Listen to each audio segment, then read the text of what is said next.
unswiggage. Hey guys, it's your girl Kendra, and I'm back with another video. And this video is actually going to be something different. Well, I've done this before.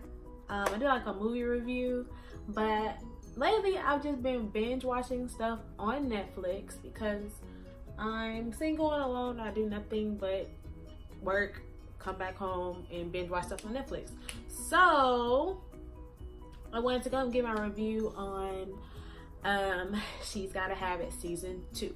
So just a disclaimer, if you haven't seen it yet, then you might want to click off this video.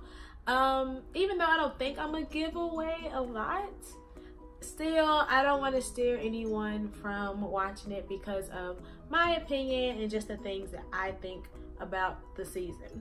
So here's gonna be my review on season 2 of She's Gotta Have It.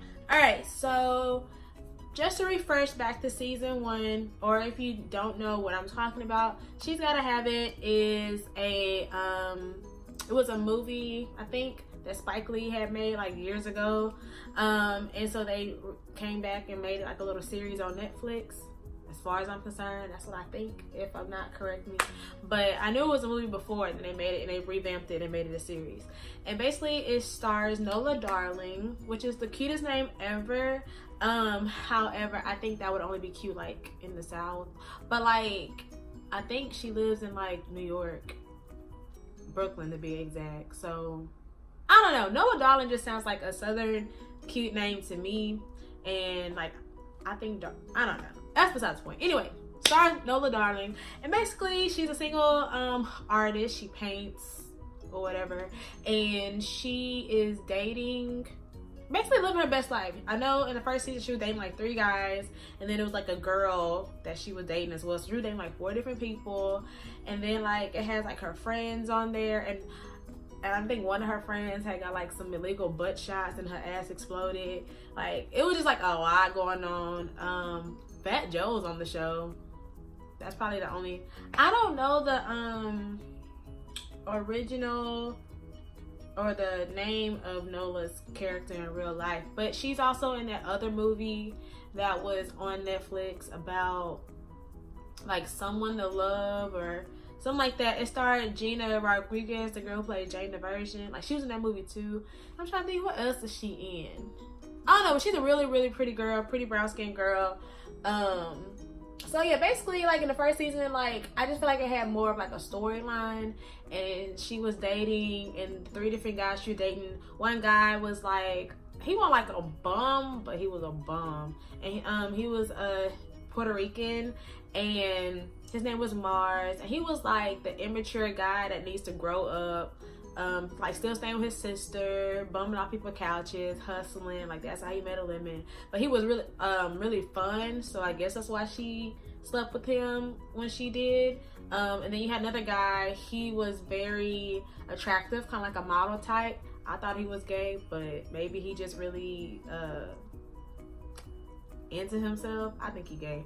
And then the 3rd guy she was messing with, he was actually married. And then the lady was, I think, somebody she had a relationship with like prior, like back in the day. She has a daughter, but they rekindled at the end of the first season. So now we're here at the 2nd season. So 2nd season, she's with Opal, who is the lady with the daughter who she was with. And it literally like the first episode was like a lesbian porno. Like they showed a lot of nudity this season. With Nola and Opal, and surprisingly she didn't mess with, no, she did have, okay, I'm gonna get to that part later. Anyway, so she's with Opal, everything's going all good, and they are, I guess, I don't want to say co-parenting because Nola's not like Opal's daughter's other mother, but she's in a relationship with the mother, so she tries to be like that fun, cool parent. And if it comes to issues, so Opal's like, listen, I don't want 2 children. Either you need to respect me and my authority, or pieces or deuces or whatever. So her and Opal eventually break up. And then Nola goes through like this whole like woe is me thing. Nola is dramatic as fuck. And another thing about this show, like if you're not really, I don't want to say artsy, but I know like for me, like I hate poetry. I don't really care for like I don't know. It's just a whole like poetic justice like vibe and feel of the series. But me, I support anything black, so I'm gonna watch it. So I watched it for that, but it was a lot of like poetry, a lot of things that had like deeper meanings, and I was getting bored, and everything just seemed super dramatic. And of course, with, you know, being an artist and freelancing and all that stuff, you know, you have financial issues, because I mean, if your paintings aren't selling, or if you're not doing anything, you're not booking anything, and you ain't making no money. And she decided at the last minute, oh, I want to be a photographer now too. So instead of paying her rent, she spent it on a camera, which I've been there before. I totally get being an artist or someone who has a passion for something that's not a regular 9-to-5 job. So often you have to make sacrifices to temporarily make you happy, to, you know, help your future so that you can be successful in whatever it is that you're doing. So eventually, like, you know, she was taking pictures or whatever. I think she went back to Puerto Rico with Mars. Like, the storylines are all over the place. Like, it wasn't just a like set storyline to meet per se. She was still cool with the 3 guys. She was still cool with Mars. Mars ended up like getting kicked out his sister's house because he lost his job, so he had to sleep on Nola's couch. Greer, which was the guy I thought that was gay, he got with this Amber Rose looking bitch who she was fine, but artist like a welder, but she made art, if that makes any sense. But him, Greer and her, they were in a relationship, pretty serious. And then the other guy that was married, I forgot his name. Was it Chris? I don't really remember his name. He ended up getting back with his wife. So yeah. So Nola was still friends with all these people. And then I think in the end, I'm trying to remember if Nola ended up getting back with Opal. I don't even know if they showed that. Oh wait, no. Oh, she met a new dude. That's what happened. So, which is so funny. Like, during all this stuff that's going on, she ain't got no money, but she always had a nigga. Like, it made or a girl. Like, it made no sense. Like, they not paying your bills, but you struggling, can't pay your rent, but you always having sex. But that's besides the point. Anyway, so she went to some kind of artistic camp or whatever and met this another artist there. And he real deep. He like from London. Like, he hates America, blah, blah. Everything is queen this, queen that. Typical whatever. So she gets with him, and then he leaves, and then he comes back, and then like at the end, the friend who had the butt shots that exploded, like, she turned in the girl to the cops or whatever. Like, she went undercover, acting like she was gonna get butt shots again, and then turned the girl when she went to jail or whatever. And then she ended up getting with Fat Joe. It's random. Like, it was like no like set like storyline. Like, Mars never got his shit together. Mars started dating some other bimbo to probably leech off of.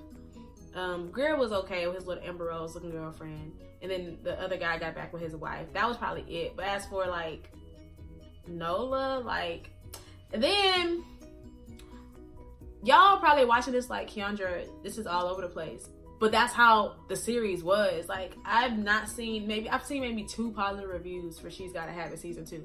I was lost. Like, I was like, so what are we here for? Like, is Nola just casually fucking everybody and then trying to be an artist at the same time? Like, how is her rent getting paid? Like, what's going on? And honestly, now that I think about it, it makes a lot of sense. I feel like sometimes, not the smashing everybody part, but I feel like my life is sometimes like that too. Like, we're kind of just going, we don't really know what we're doing. We know what we want to do, but things just kind of don't always happen. And then sometimes there's good days, and sometimes there's bad days.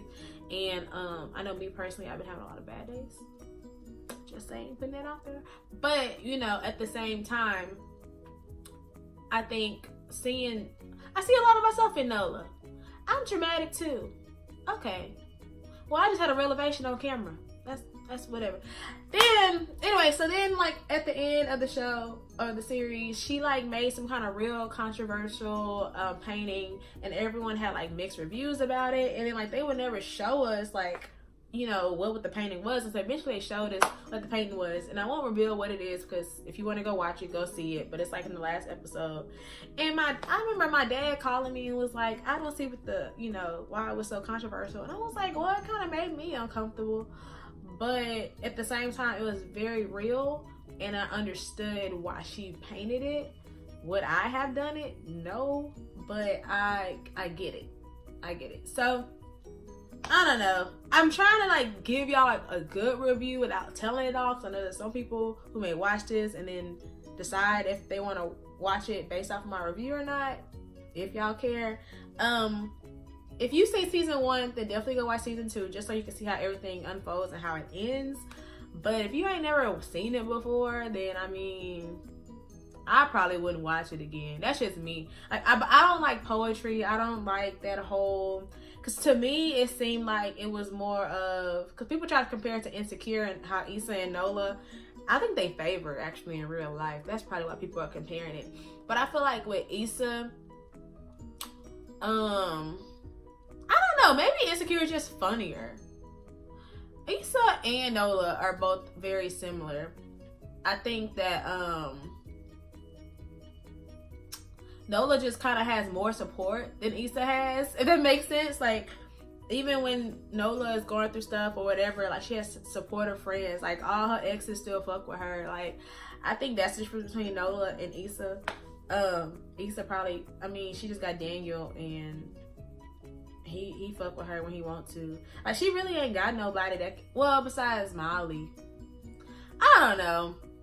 I just saw somebody try to compare Issa and Nola, and I was just like, they're not the same. But now I think about it, they kind of are the same. Like, they're both trying to figure out what it is that they want to do in life, try to figure out their lives, and they just trying to make it, and they trying to get back to their community, and they're trying to stand for Black people and what they believe in. Like, it definitely has a good message, and I can tell you that Nola and Issa are good people, but they lives just be falling apart, and it just reminds me a lot of myself. So maybe that's why I watch it.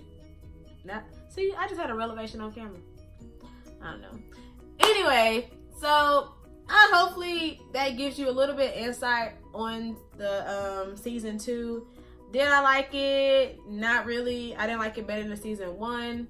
Would I recommend you watching it? I mean, if you have just absolutely nothing else to do and nothing else to watch, and you've seen the first season, then yeah, sure, why not? But it's the storyline's all over the place. Nola's annoying.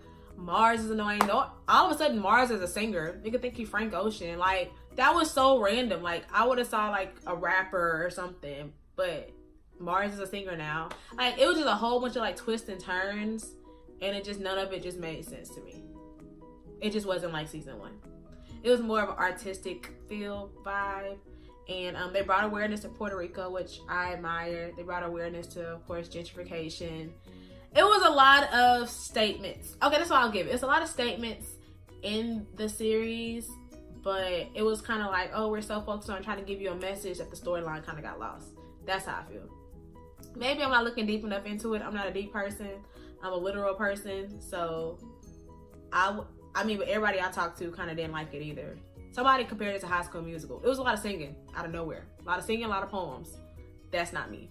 So, yeah. If you like this review, then let me know down below. Thumbs up this video. Don't forget to subscribe. Until next time, bye, guys.